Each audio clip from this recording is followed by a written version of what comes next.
Friends, it's Peggy Hall back with you to add some positive value to your life. And I want to talk about a better way to interact with the world, a way that will leave you feeling more encouraged, more empowered, and less frustrated and irritated. I am just like you, and I get irritated, frustrated, and agitated when I'm trying to change something or trying to change a person and nothing happens. And that's when I have to really go back to the drawing board and remind myself that there are only really a few things that we can control in our life.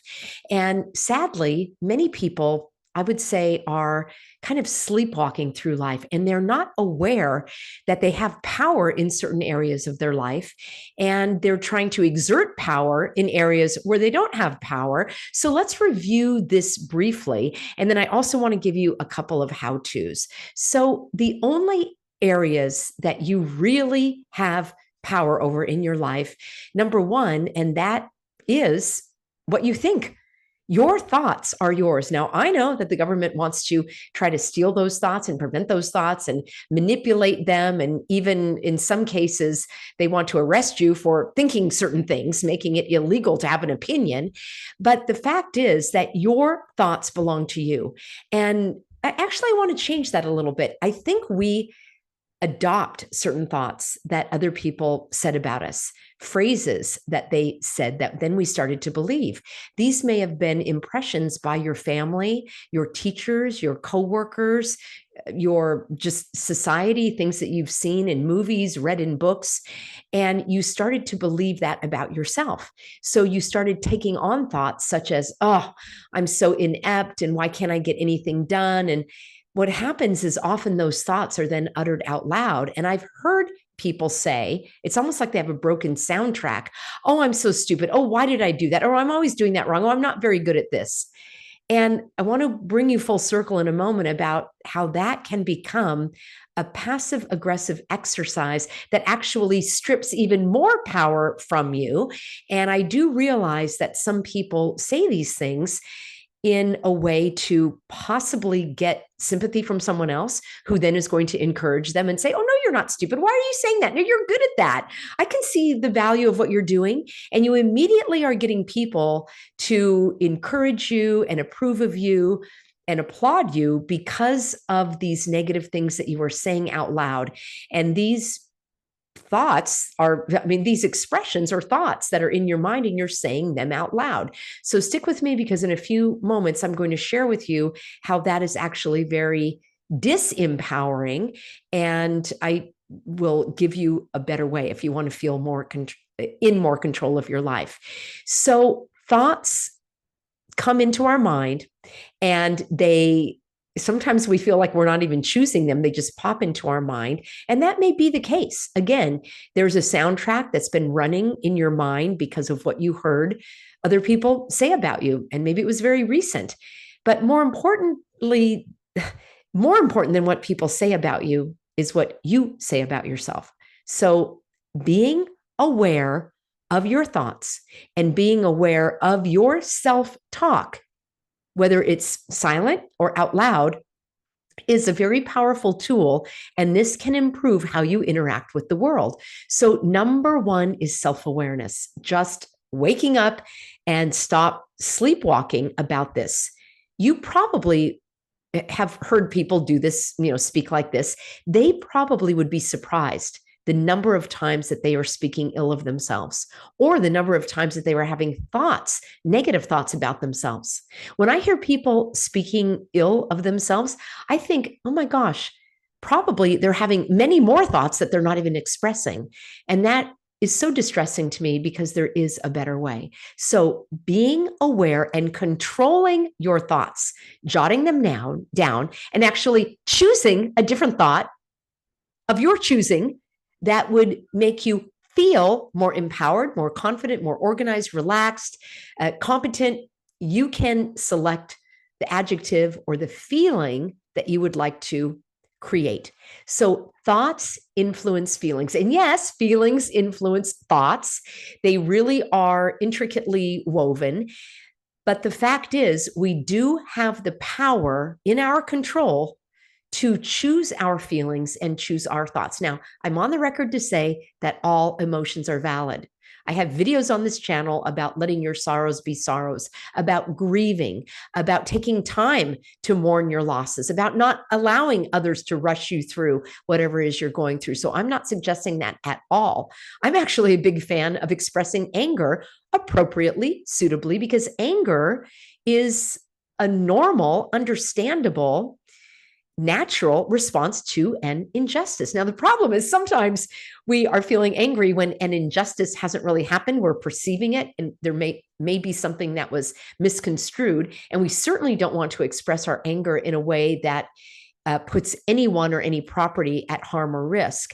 But the bigger picture is that all emotions are valid. So I'm not here to tell you that you have to be happy and upbeat and positive and cheerful all the time. Not at all, because our lives are full of the calm seas and the stormy seas and the ups and downs and the joys and the sorrows. And I believe in feeling them and expressing them and experiencing them fully, but not getting stuck in them. And I've done videos as well whereby you can experience joy and sorrow and even frustration and acceptance in the same moment. So the point that I'm making here is that your feelings and your thoughts are under your control. And if you want to feel sorry for yourself and you want to stay in bed and you want to complain and whatever you want to do, just know that it is a choice and that you, my friend, have the power to change it. I have lots of videos where we do deep dives.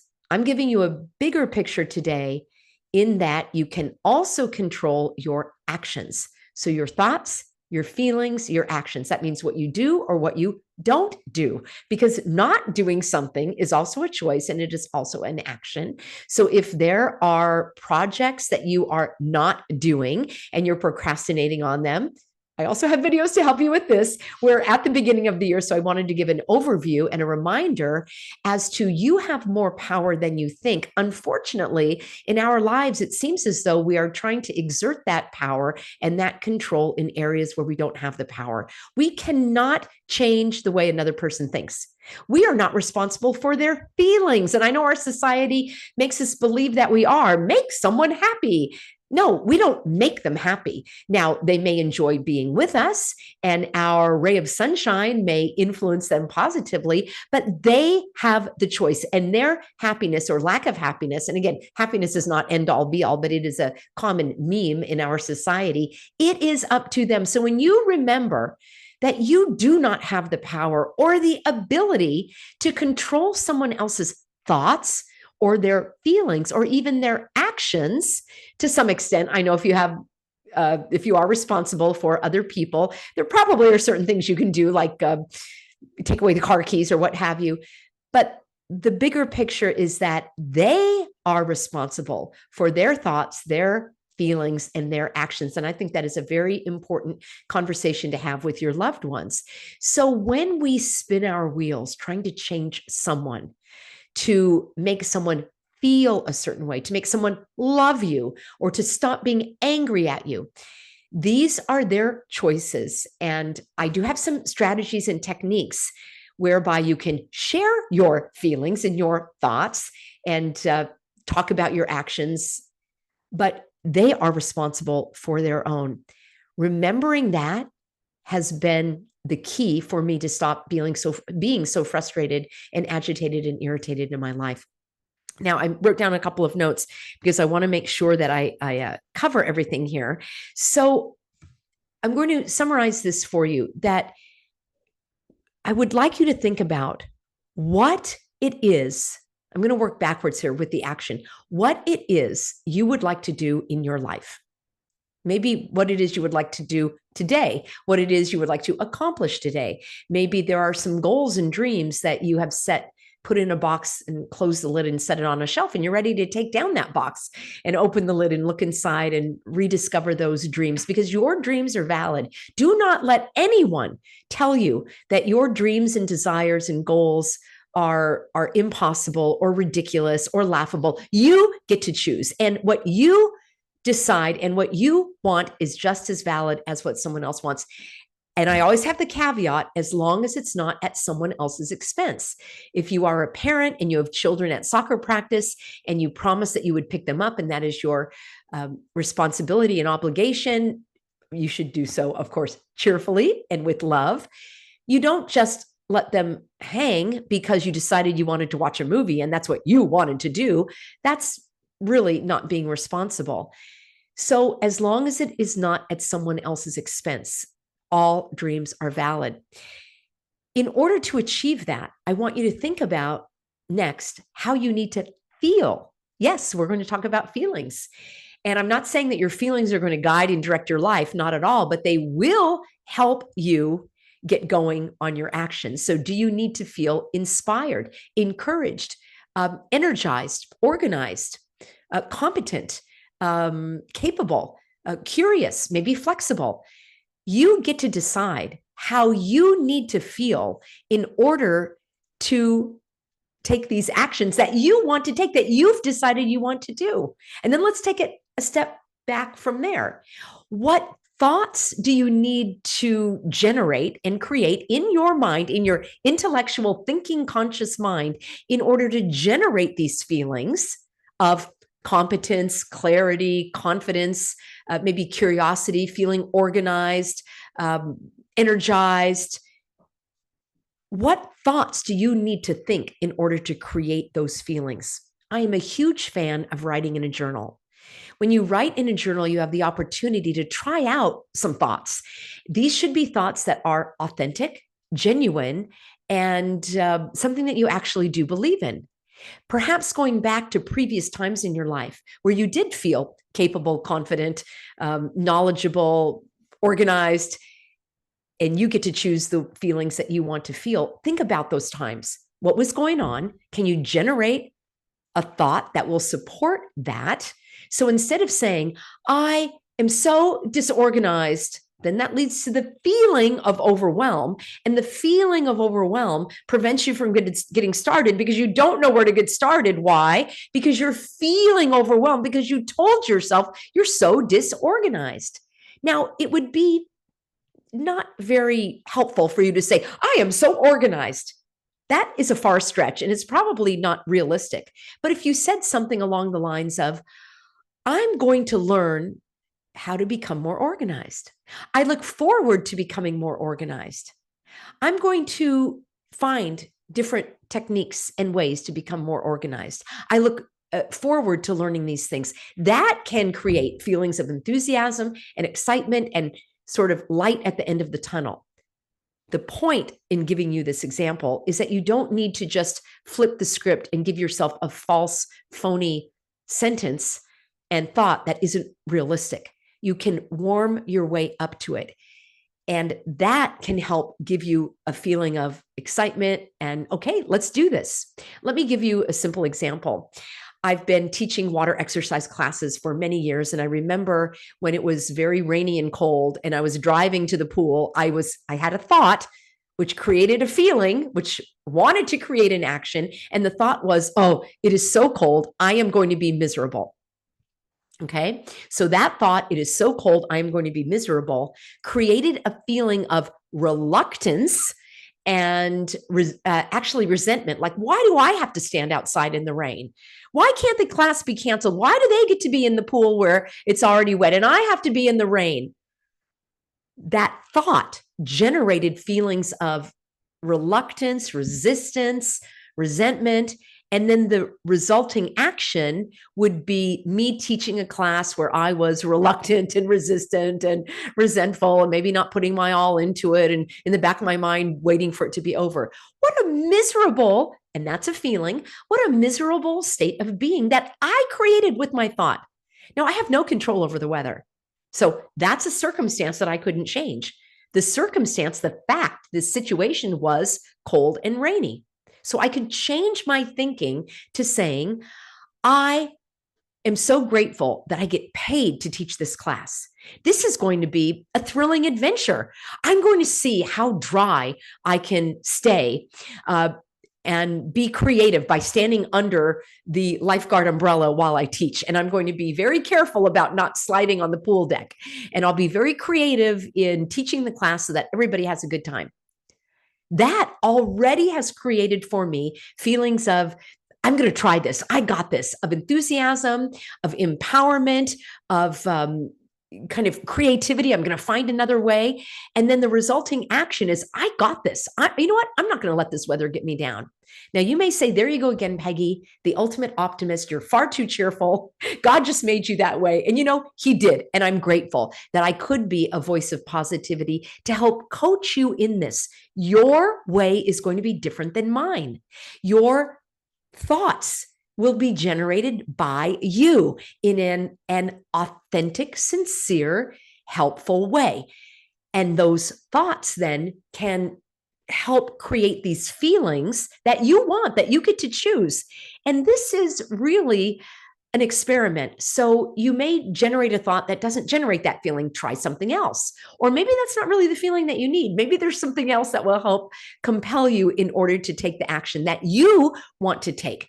Now, let's finish off with what I was talking about earlier, this passive aggressive way of having thoughts, maybe adapting and just using other people's thoughts about you, or creating these negative thoughts that you not only think, but that you say out loud. Here is where you can be more empowered.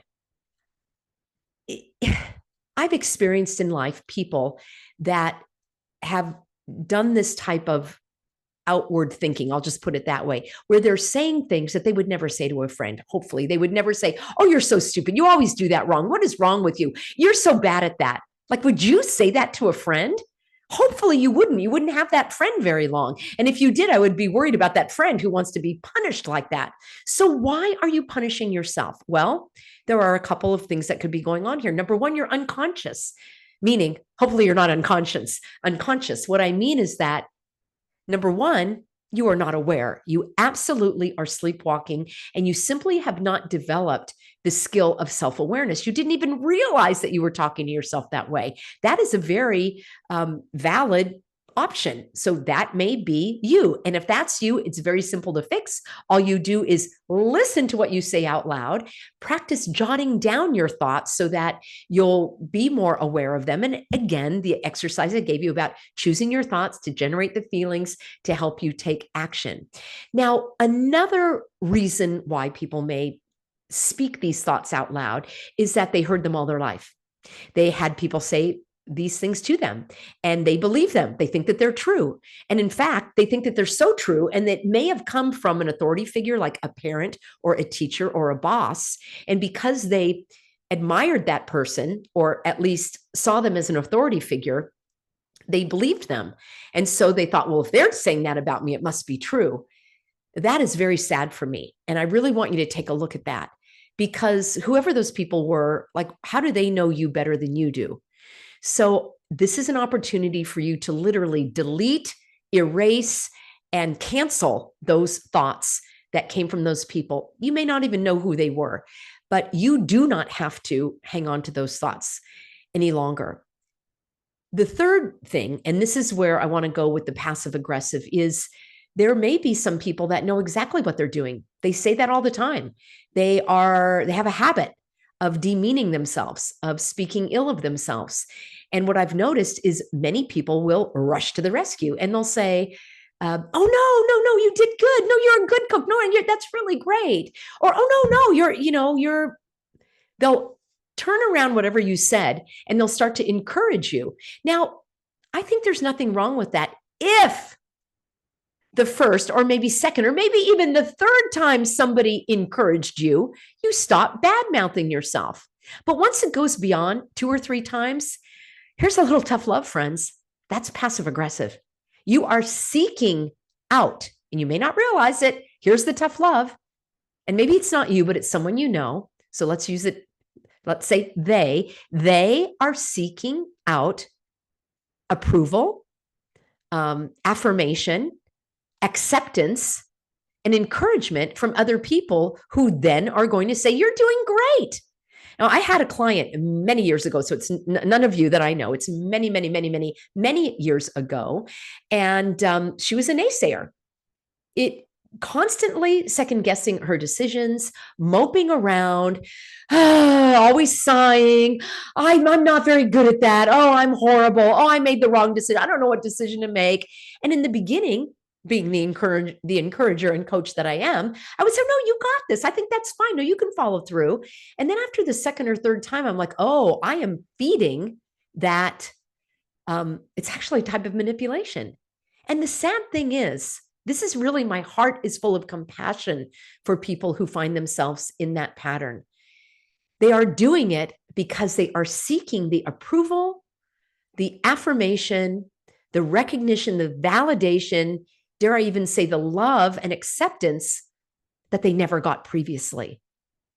And they may feel like an empty vessel or the bottomless pit where there will never be enough approval and acceptance and validation. Friends, no one can ever provide that for you.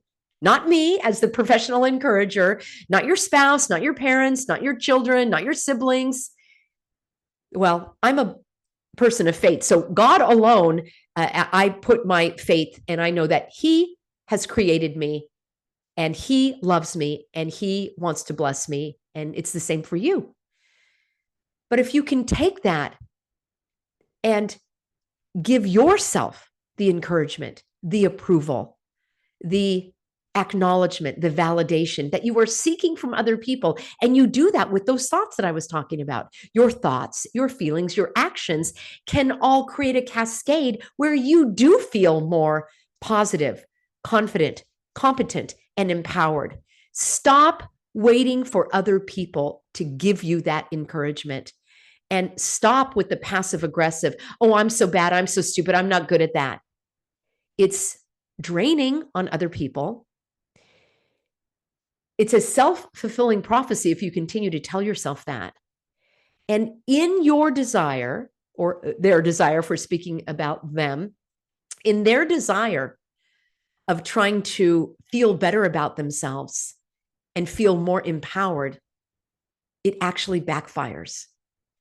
The empowering solution is to notice your thoughts, notice your feelings, notice how they affect your action or the lack of action, and then become aware and use that awareness to select the thoughts specifically that you want to generate these feelings that then can help you feel the way you want to feel in order to take these actions. Friends, that is how to create a better way of interacting in the world, a more efficient, a more effective, and a more empowering way to live your life. I'm here for you every step of the way. Thanks for being on board, and I look forward to seeing you in an upcoming broadcast.